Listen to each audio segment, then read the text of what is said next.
The following contains references to teenage drug use and childhood trauma. Listener discretion is advised.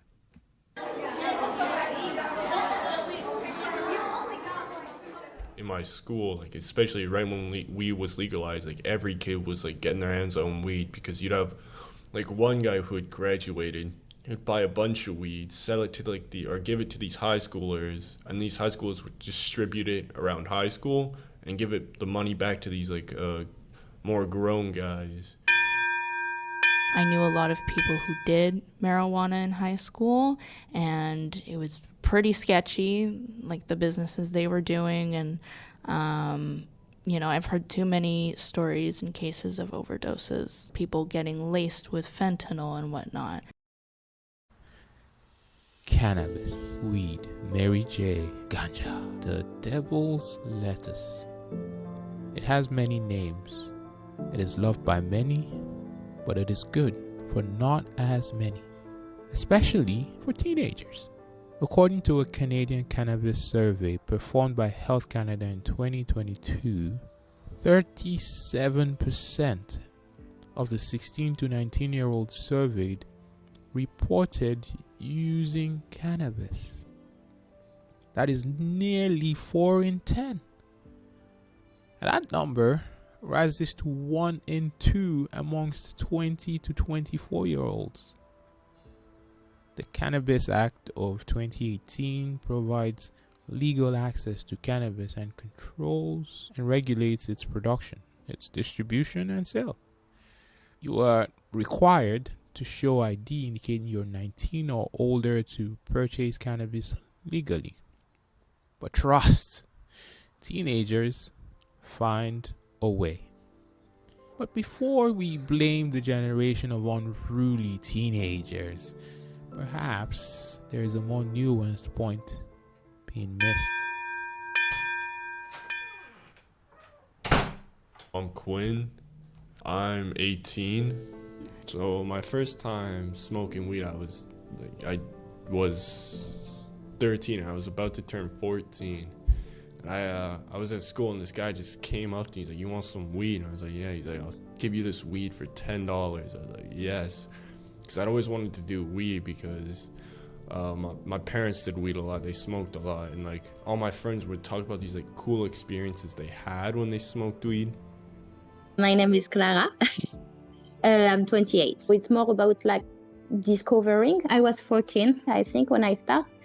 But then I very like this feeling, or when you're sad, you smoke and you feel less sad, or when it does bring something that's when you are a teenager, you are so lost, so confusing, you don't understand why life is hard, you don't understand anything actually.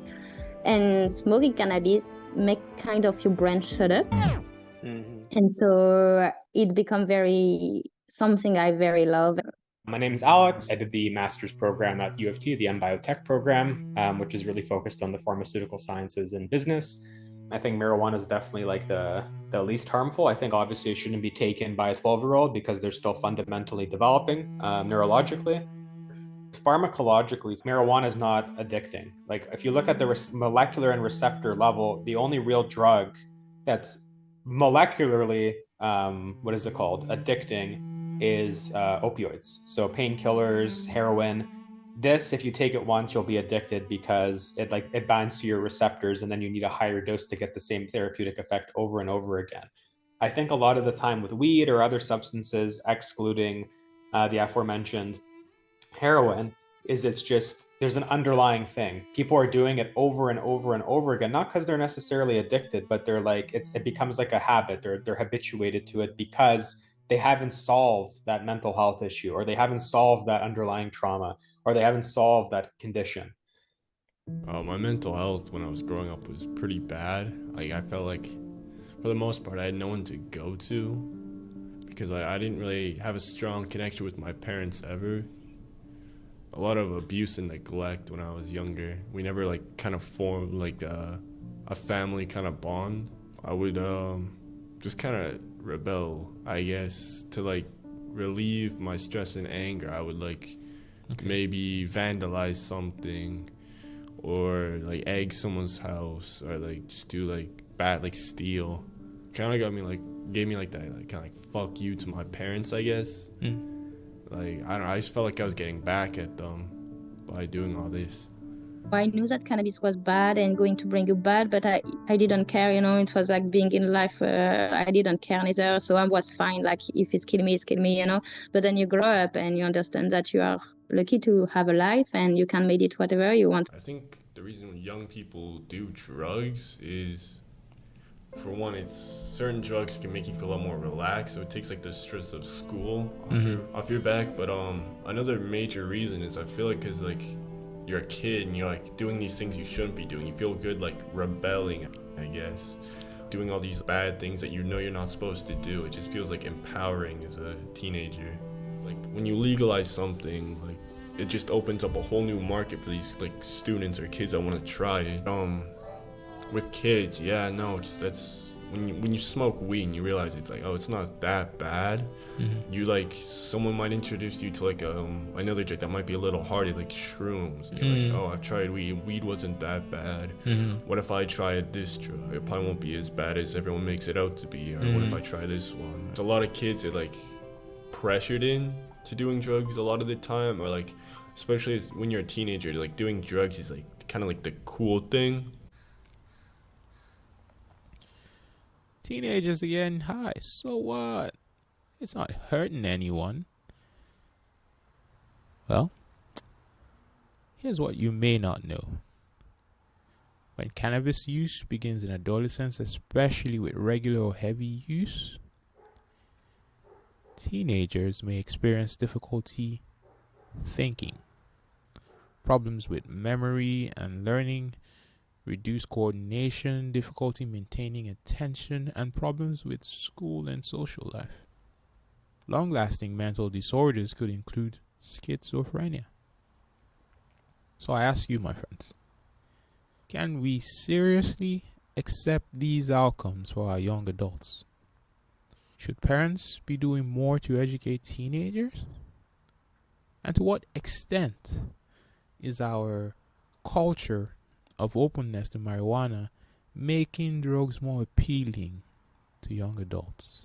One of the bigger reasons why I like started smoking is because when I had a stepdad, like he would smoke weed all the time, like in front of me. He didn't really care. Like when I'd go visit my grandpa, he'd just be smoking weed in front of me, and that kind of like made me think like, oh, if these guys are just smoking weed, and like I'd see how it would affect them. It just kind of made me feel like maybe weed isn't this like really bad drug, and it like kind of made me feel more comfortable with trying it. So I feel like not like you should try to hide that you're smoking weed, not like try to smoke so publicly, because you might like influence kids into thinking like it's not that bad. My name is Julia. I'm 21. Honestly, parents might not have the greatest control over that. It's all about who they chose to surround in their life, their personal life. It also depends on how close they are with their parents. Me, myself, my dad is a user, and, it never impacted me. I knew that he did it, but it never really influenced me. So there's got to be some kind of external factors. I mean, that's my own like personal story, but there's got to be some external factors also that play into it. But I honestly, I'm not too sure how we can really prevent kids from being influenced at a young age. I am 33. I think it really comes down to just the education and respect. My parents, they were into certain drugs. They had admitted to us, and they talked to us about it, and they told us, they're like, we can't stop you, like we can ground you, we can do whatever we want, but like if you're gonna do it, you're gonna do it. But this you have to understand, and they educated us on what would happen, what are the consequences, and really learning to evaluate, is it worth it? And I remember the first time that I can't say that I've never done drugs, because I have, but who one of the first people that I phoned and told was my mom, because I know that she had gone through that. Teenagers in this day and age battle with influences and pressure from all facets. You only need to look on the internet to see how the glorification of drugs on social media and popular culture might make a teenager more inclined to try it. I don't know if like tomorrow we do a party, we just want to drink, and suddenly someone said, "Oh, cocaine," I will be like, "Yeah," But even if he didn't say that, I won't, like. But so yeah, of course, on the mood of people, if like people around me are tired, I don't really want to party. But if suddenly they're like, "Oh, let's party," and put the music, it's changed my mood directly too, So yeah. Right. There has always been peer pressure, but the potential influence of parents is flying under the radar. Parents love getting high too, and it's legal. So teenagers these days must also contend with being influenced by their parents. And we've seen how this plays out with alcoholism and the perpetuation of generational alcoholism and trauma that follows. And that's why if you smoke cannabis, it's like sex, it's your life with your partner. You go into a room and you do that in your intimity. And I do think cannabis, taking drug is the same. I very want to smoke a joint. I'm going to do it. You know what? It's about me. But my kids will be at school this day. I will be in the things. They will not smell any smoke, and after when they're 18, I will maybe be honest with them. Yeah, it's true. I already smoke and blah, blah. But when they're 12, I'm not going to say, yeah, your mom was smoking all the time. Preventing teenage drug use in the face of social media, peer pressure, and legal adult drug use requires a community-wide approach. After all, it takes a community to raise a child. We need to educate teens about the realities and the risks of substance abuse. We need to foster open communication to address peer pressure and advocate for responsible portrayal of drug use on social media, and establish community programs to support mental health and substance abuse prevention. Because together, communities can mitigate the impact of negative influences and empower teenagers to make informed choices. Definitely some mental help, like a therapist. That's number one, but like I've already tried that. Like I tried signing up to get like mental health, but like they put me on a wait list for over a year and then only gave me like 2 weeks to show up when I was like working. So they just, after waiting like over a year to get on this list, they just kicked me off and told me like I'd have to wait another year to get in. I've made that decision. Yeah, I don't do that, but I find it very rarely that I'll see another person my age or a little younger than me make that decision.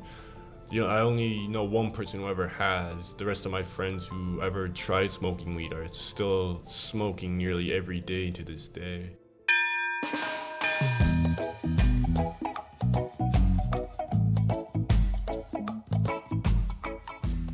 You've been listening to Marijuana for High Schoolers by me, Victor Ayujiro.